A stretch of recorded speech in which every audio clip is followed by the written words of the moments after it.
কিয়ামতের আগে সব শহরগুলো কিন্তু ধ্বংস হয়ে যাবে। সেজন্য আমাদের শহরমুখী না হয়ে গ্রামমুখী হতে হবে। গ্রামের এই সুন্দর বাতাস, নির্মল বাতাসগুলো আমরা গ্রহণ করলে আমাদের শরীরও সুস্থ থাকবে, আমাদের সব কিছু ভালো থাকবে। দেখেন, শহরের মানুষ এসির মধ্যে থাকে, হ্যাঁ, জুতা পরে থাকে, তাদের পা কিন্তু মাটি স্পর্শ করে না। আর গ্রামের মানুষগুলা সকালবেলায় বের হয় একটু পান্তা খেয়ে, আবার দুপুর গড়ে গেলে ভাত খায়। তারা খালি গায়ে খালি পায়ে তারা কিন্তু সারাদিন মাঠের মধ্যে কাজ করে।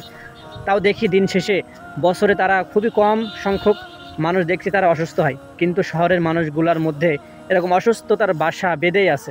তারা এসিতে থাকে, তাদের পা মাটিতে পড়ে না। সে তুলনায় তাদের অসুস্থতা তো কম হওয়ার কথা, কিন্তু না। দেখেন, গ্রামের মানুষগুলো এরকম কাদা মাটি, ঝড় আর বৃষ্টি নাই, কাদা মাটি নাই, সমস্ত জায়গায় তারা খালি পায়ে খালি গায়ে কাজ করে যাচ্ছে। তাদের কিন্তু কোনো আল্লাহর রহমতে তাদের কোনো রোগ নাই। সেজন্য আমাদের উচিত যে আমাদের শহরমুখী না হয়ে গ্রামে কিছু করতে হবে, গ্রাম নিয়ে ভাবতে হবে। ভবিষ্যতে কিন্তু শহরগুলো থাকবে না।